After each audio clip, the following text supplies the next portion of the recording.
Glória a Deus. Abra sua Bíblia comigo, então, agora, no livro de Marcos, no capítulo de número 6. A gente vai ler a partir do verso de número 45. Diz assim, queridos. Amém? Logo em seguida, Jesus insistiu com os seus discípulos para que entrassem no barco e fossem adiante dele para Betsaida, enquanto ele, Jesus, despedia a multidão. Tendo-a despedido, subiu a um monte para orar. Então, deixa eu só contextualizar você, eu gosto disso. Os discípulos vinham de um trabalho muito intenso. Os discípulos estavam junto com Jesus num sermão, onde Jesus ensinou as bem-aventuranças, onde Jesus ensinou a oração do Pai Nosso, onde Jesus ensinou sobre jejuar, onde Jesus ensinou aos seus discípulos como deveriam agir. E depois daquele movimento, o povo sentiu fome, os discípulos foram submetidos a uma forte emoção. Os discípulos não entenderam muito bem o que aconteceu, mas houve ali uma multiplicação dos pães. E depois Jesus insistiu com os discípulos que fossem embora, parassem de trabalhar. É o sonho do pastor Ângelo, amém, queridos? Amém? Eu tenho um sonho, I have a dream. Insistir para você parar de trabalhar, porque você trabalha tanto, você vem tanto à igreja, você está tão envolvido com o trabalho do Senhor, e você quer continuar, e aí vamos inverter. Agora o pastor fala, não, fique em casa hoje, né? É um sonho ter esse tipo de discípulo que não quer parar, e Jesus insiste, não, para um pouco. E Jesus teve que insistir, porque ninguém queria parar, trabalhar, fazer a obra de Deus, e Jesus insistiu. E porque Jesus insistiu, eles pararam e pegaram o barco e foram, né? E quando eles pegaram o barco e foram, Jesus então ficou despedindo a multidão, até logo, acabou o culto, ok? Acabou o culto, Jesus ficou na porta despedindo a multidão, e Jesus falou para os discípulos, vão para casa, vão embora, pega o barco, e foi o que aconteceu. Jesus despedindo a multidão, e depois Jesus, versículo 45, 46, diz que Jesus subiu a um monte. É importante você entender que Jesus estava no monte, porque o verso 47 diz assim, ao anoitecer, o barco que os discípulos tinham pego, estava no meio do mar, e Jesus se achava sozinho em terra, mas Jesus estava onde? Estava num monte. O monte é baixo ou o monte é alto? O monte é alto. Então veja, ele viu os discípulos. Por que ele viu? Porque ele estava lá no alto, os discípulos estavam lá embaixo. Jesus subiu no monte, estava lá em cima, os discípulos estavam lá embaixo. E Jesus estava vendo os discípulos no barco. Viu que o mar estava complicado, viu que estava uma águas agitadas, não eram águas tranquilas, viu que a coisa estava agitada, e Jesus então viu que os discípulos estavam tendo dificuldade para remar. Eles estavam se cansando, eles estavam se esforçando para fazer o barco andar, para remar. Por quê? Porque o vento soprava contra eles. Ponto. Parece que passou um tempo, né? Jesus viu e não fez nada no primeiro momento. Ponto. Esse ponto aqui, é interessante o português, né? O português é maravilhoso, porque existe um ponto. O ponto numa frase significa o quê? Vamos lá. Uma pausa. Qual a diferença entre o ponto e a vírgula? O tamanho da pausa. Então, ele viu os discípulos remando com dificuldade porque o vento soprava com eles, ponto. Se você não ler esse ponto, você não vai entender que Jesus não fez nada no primeiro momento, e você vai achar que Jesus é como se fosse uma raspadinha. Quando você precisa, ele vem rapidinho. Não. Ele viu e não fez nada. E o texto diz, alta madrugada, ou seja, passou tempo. Passou tempo. Os discípulos tinham distribuído o alimento para as pessoas tinham comido, tinha ocorrido a multiplicação dos pães, e os discípulos agora foram insistentemente orientados por Jesus a ir embora, e eles foram, mas depois de algum tempo, alta madrugada, Jesus dirigiu-se a eles andando sobre o mar, e já estava até o ponto de passar por eles, e quando o viram andando sobre o mar, pensaram que fosse um fantasma, e começaram a gritar, pois todos o tinham visto e ficaram aterrorizados. Mas, imediatamente, Jesus lhes disse, coragem, sou eu, não tenham medo. Então, subiu no barco para junto deles, e o vento se acalmou, e ficaram atônitos. Por que ficaram atônitos? Pois não tinham entendido o milagre dos pães. O coração deles estava endurecido. A pergunta que eu te faço é, eles eram discípulos? Sim ou não? Eles estavam com Jesus? Estavam sim com Jesus. Outra pergunta, eles viam os milagres de Jesus? Sim ou não? Sim, eles viam o milagre de Jesus. O milagre que Jesus fez na multiplicação dos pães ajudou eles a crerem, a terem fé? Sim ou não? Não, não ajudou nada. O coração deles estava endurecido, porque milagre não gera fé. Não adianta querer ter fé por causa de milagre. Milagre não gera fé, milagre gera interesse. Não adianta querer servir a Jesus por causa de milagre. Os discípulos viram o milagre, estavam lá com Jesus. Lembra que eu falei do Antônio, que estava com os 5 pães e 2 peixinhos, e a mãe do Antônio Ajô preparou, e chegou lá, os discípulos, me dá, tomou, o Antônio pequenininho ficou arrasado, né? O Antônio lá da época de Jesus, da multiplicação dos pães, né? Porque ele devia ser um garoto gordinho, porque levou um lanche grande, os discípulos tomaram, distribuíram o lanche, o menino ficou chorando, mas depois ele ficou feliz, porque ele comeu até ficar satisfeito, Aí a Jô ficou mais em calma, meu menino comeu, graças a Deus. Tá, os discípulos estavam vendo aquilo tudo, mas diz o texto aqui que o coração deles tinha ficado o quê? Endurecido. Como é que vê milagre e fica com o coração endurecido? Que negócio é esse? Sabe por quê, queridos? Porque quando a gente vê um milagre, não quer dizer que a nossa fé vai aumentar. Quando a gente vê um milagre, não quer dizer que a gente vai considerar que Jesus operou. Quantas e quantas pessoas oram a Deus, cura, né? Cura o meu marido. Aí vai lá o médico, faz uma cirurgia, cura o marido. Ela, graças a Deus, doutor, pela sua vida, o Senhor curou o meu marido. E ao invés de glorificar a Deus que agiu, glorifica ao homem que também agiu. Os discípulos estavam com o coração endurecido, porque eles estavam agora sem entender o que tinha acontecido. E eles começaram a imaginar que no meio da distribuição dos pães, alguém que não tinha denunciado que tinha alimento, tinha colocado no cesto.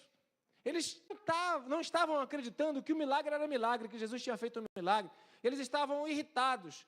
Não estavam acreditando que estavam obedecendo a ordem de Jesus, que insistiu com eles para irem embora, e eles foram, e agora estavam em águas turbulentas.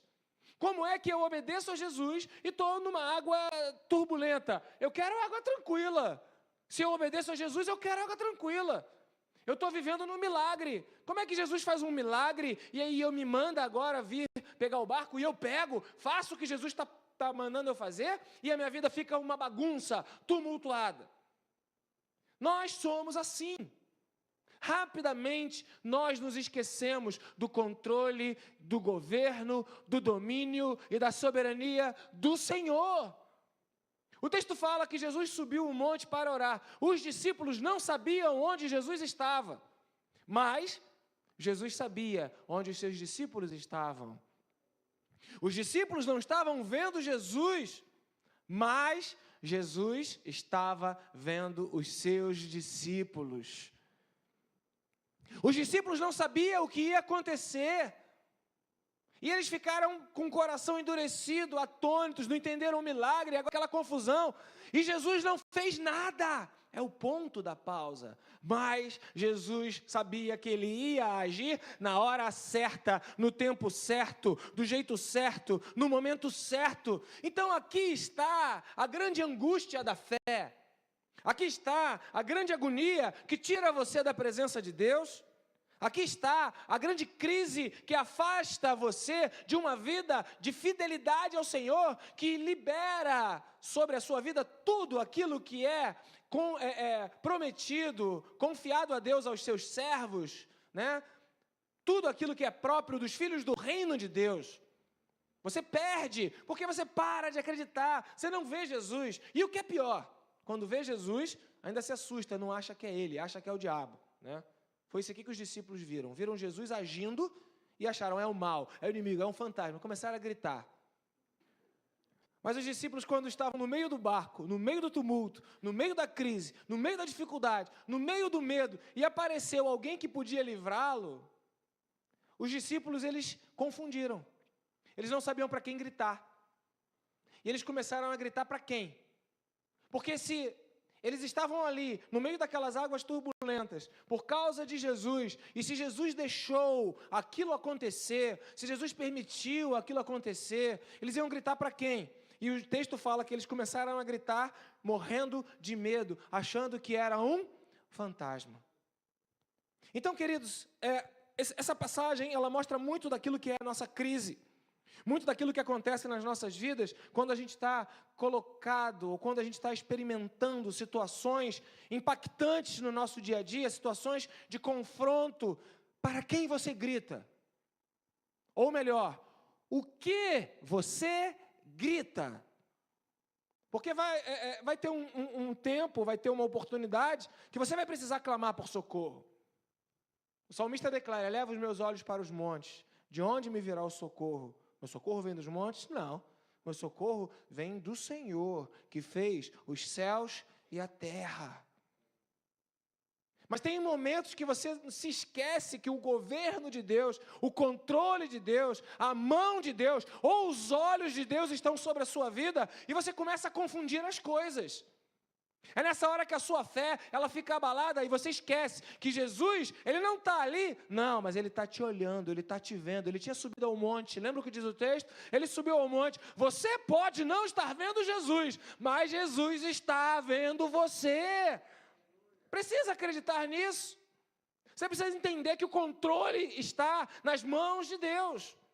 Quando o Senhor criou Adão e Eva, e ele deu as ordens: olha, faz isso, faz isso, faz isso, faz isso. O texto fala que o Senhor se ausentava e voltava à comunhão, ou voltava ao relacionamento direto na virada do dia.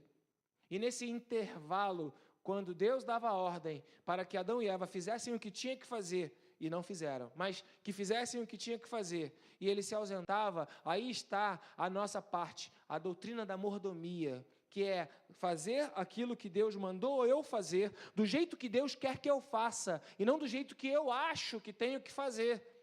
E os discípulos estavam aqui fazendo aquilo que Deus queria que eles fizessem. Eles estavam obedecendo a voz de Jesus, mas mesmo obedecendo a voz de Jesus, a crise não acabou. E é aí que a porca torce o rabo.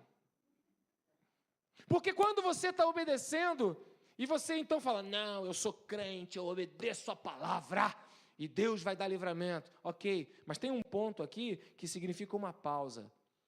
E é nesse ponto, é nessa pausa que as coisas acontecem. É quando você está no sufoco, é quando você está na crise, é quando você está remando com dificuldade, é quando você está cansado. Na versão de Almeida, Revista e Corrigida, diz fatigado. É quando você está já perdendo as forças e nada acontece para te socorrer.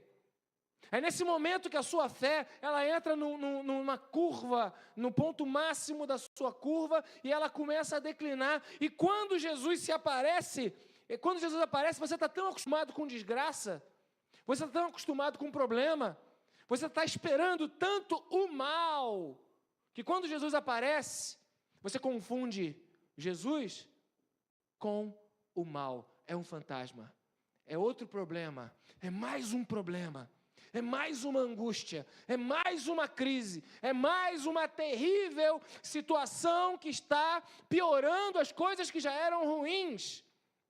Tudo isso começa a acontecer quando a nossa fé, ela diminui.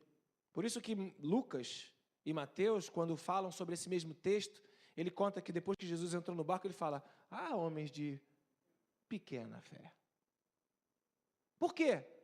Por que Pedro, nessa mesma passagem, em outros livros, outros sinóticos, de Mateus, Marcos, Lucas e João são visões diferentes de discípulos da mesma história de Jesus, mas por que Pedro pediu: deixa eu ir, se é você mesmo, tipo desafiando, vem, foi, e depois ele voltou a reparar, mesmo sabendo que era Jesus, ele reparou nas águas. Por quê? Porque falta fé.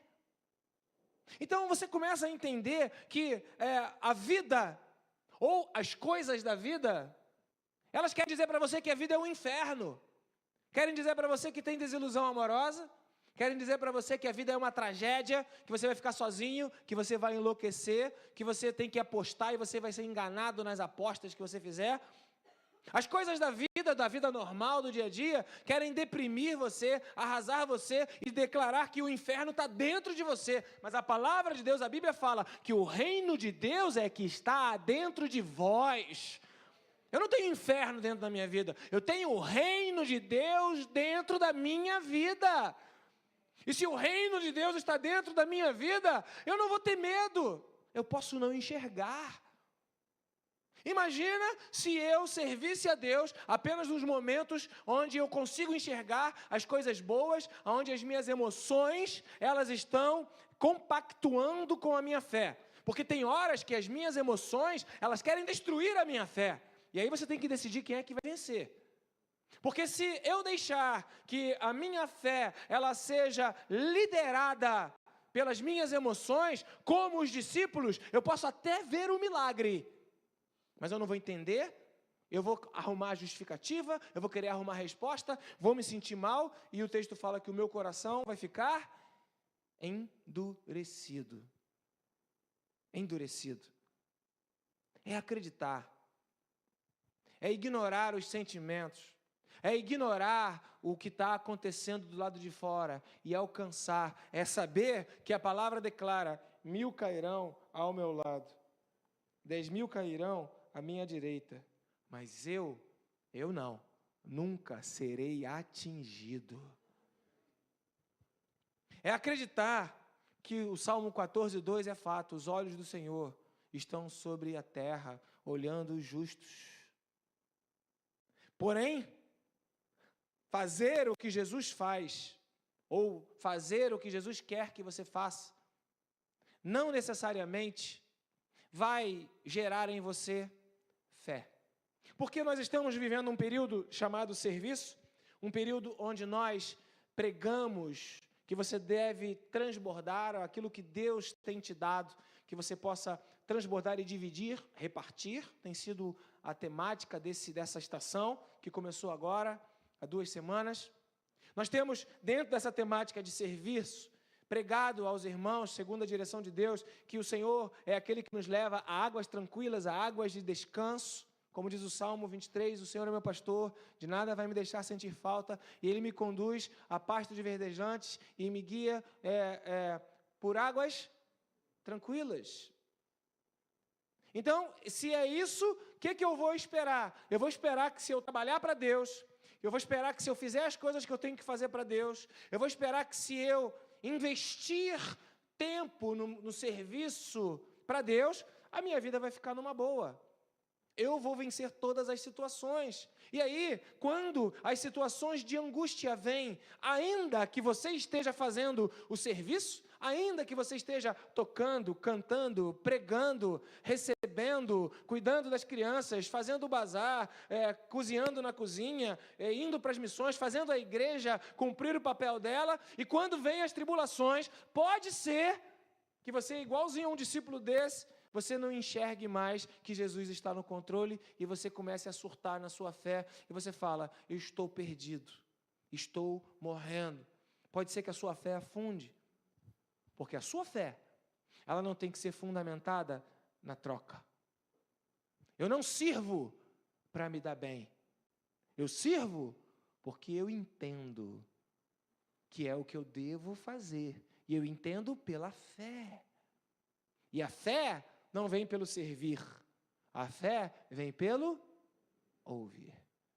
Então, é uma grande dificuldade quando se coloca o serviço como uma moeda de troca para que a vida dê certo. É uma grande dificuldade quando se coloca: não, eu sou pastor, então eu vou progredir na vida. Não, não vai. Não, eu sou diácono, presbítero, líder da igreja, então a minha vida vai dar certo. Não, não vai. Porque não é pelo servir que você vai ganhar, mas é pelo crer que você vai participar do serviço e vai liberar o agir de Deus sobre a sua vida. Porque eu posso servir e mesmo assim estar com o coração endurecido, não crer. Eu posso servir assim. Queridos, como é que vocês podem analisar o meu coração? Eu estou aqui falando, estou pregando a palavra de Deus, amém? Estou falando das coisas de Deus, amém? Eu estou servindo aqui a Deus, amém? Agora, eu estou servindo porque creio ou estou servindo porque eu quero me dar bem? Como é que você sabe? Não tem como você saber. Não tem como. Deus sabe, você não.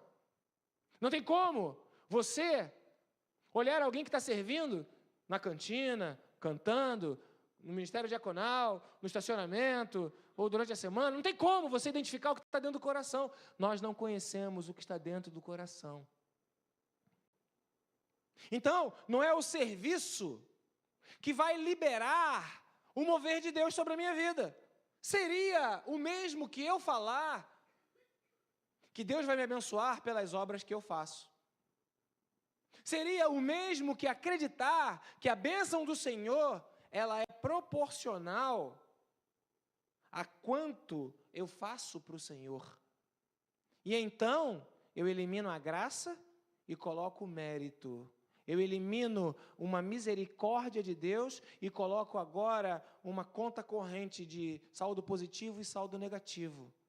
E aí alguns que não estão servindo podem, de alguma maneira, e eu quero corrigir isso, podem pensar que se você servir a Deus, você vai ganhar alguma coisa.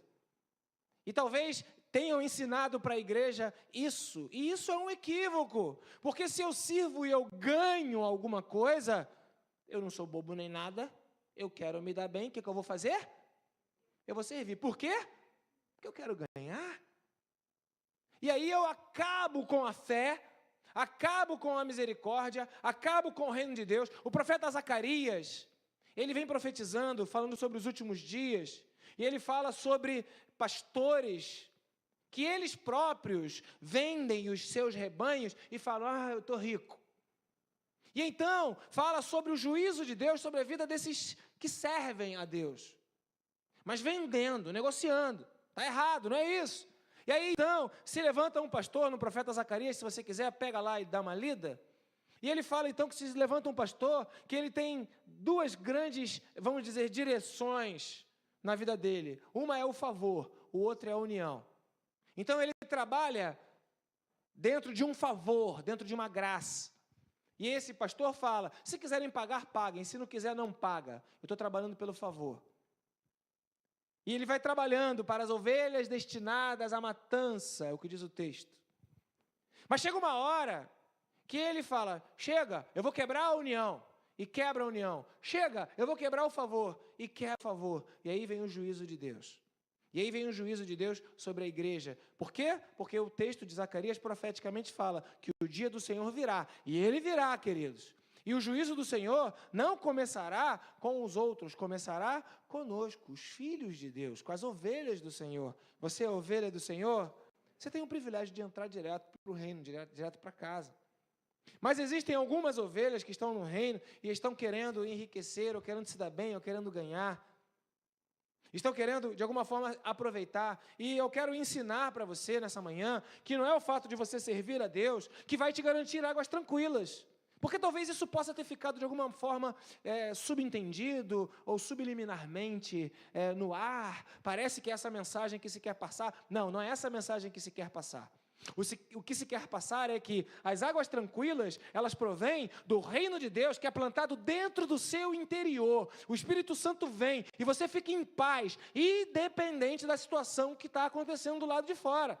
O serviço é um privilégio que a gente tem de servir a Deus e de fazer para Deus aquilo que o Senhor confiou em nossas mãos, desenvolver os dons. Óbvio que há benefícios e que há ganhos, mas a partir do momento que eu faço o que faço, buscando os benefícios, buscando os ganhos, eu corto o fluxo de Deus na minha vida, eu quebro aquilo que Deus tem para liberar para a minha vida.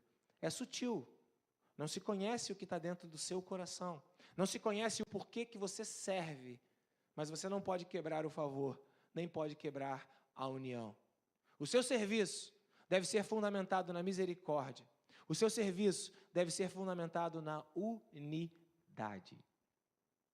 O seu serviço a Deus não deve ser fundamentado num benefício que você vai ter, embora o tenha como consequência. O seu serviço deve ser fundamentado no amor, no entendimento que você serve a Deus. Senão, você vai entrar nas águas turbulentas E quando você estiver servindo a Deus, essas águas turbulentas, elas não vão passar, aí você vai entrar em crise e você vai abandonar o ministério, vai abandonar o serviço, vai abandonar a fé, ou vai criticar a Deus, como se Ele tivesse abandonado você no momento que você está na hora do sufoco.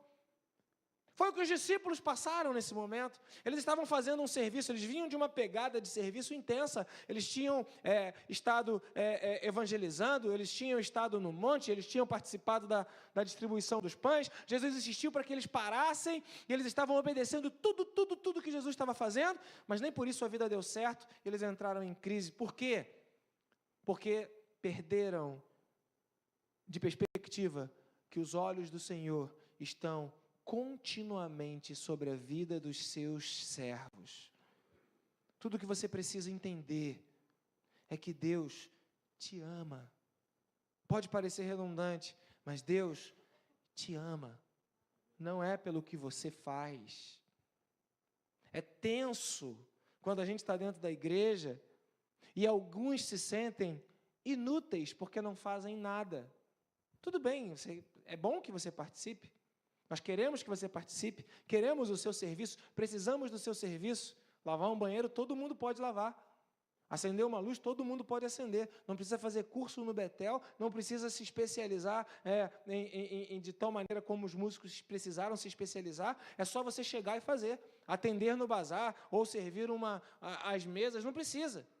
Então você pode ser útil. O problema é que a pessoa se sente inútil porque de alguma forma, em algum momento, ela aprendeu que se ela não faz nada, ela não vale nada. Isso é um mundo que ensina, não a igreja de Deus, não a palavra de Deus, não é assim que funciona a dinâmica do reino de Deus. O seu valor não está no seu serviço, e a sua bênção não está condicionada a você servir.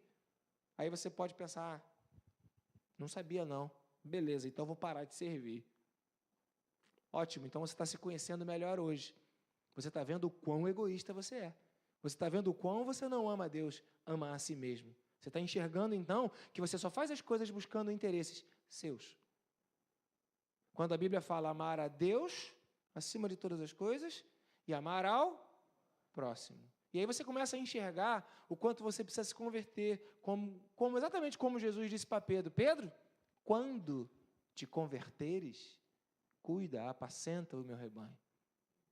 Mas eu sou discípulo, eu estou te servindo esse tempo todo, eu larguei os peixes. Quando você se converter, Pedro? Porque você está fazendo tudo isso buscando alguma coisa para o seu próprio benefício. Então veja, queridos, quando os discípulos estavam no meio do mar e confundiram Jesus com todo aquele problema, tem uma outra mensagem aqui que você precisa entender. Os discípulos não sabiam que era Jesus. Eles confundiram com um problema, com um fantasma, como se tivesse piorado. O que Deus quer nos dizer com isso? É que às vezes a gente está tão cego pelas águas turbulentas, está tão cego pelos problemas, tão cego, que a gente esquece que Jesus está conosco no meio dos problemas também. A gente esquece que a nossa leve e momentânea tribulação produz um eterno peso de glória, glórias a Deus. A gente esquece que o Senhor está conosco, não só na hora das coisas boas, mas o Senhor está conosco também na hora das coisas más. Como é que você vai julgar o coração? Não tem como você julgar o coração. Mas o que acontece?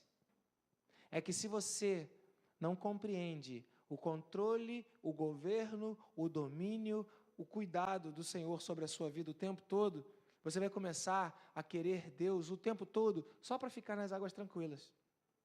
E quando as águas tranquilas não vierem, você vai achar que Deus não está contigo. Aí você vai desanimar na fé. Tudo para roubar a tua fé. Quando você obedece, serve ao Senhor e as águas tranquilas não vêm, aí você desanima e para de servir. Por quê? Estou servindo para quê? Tudo para roubar a sua fé.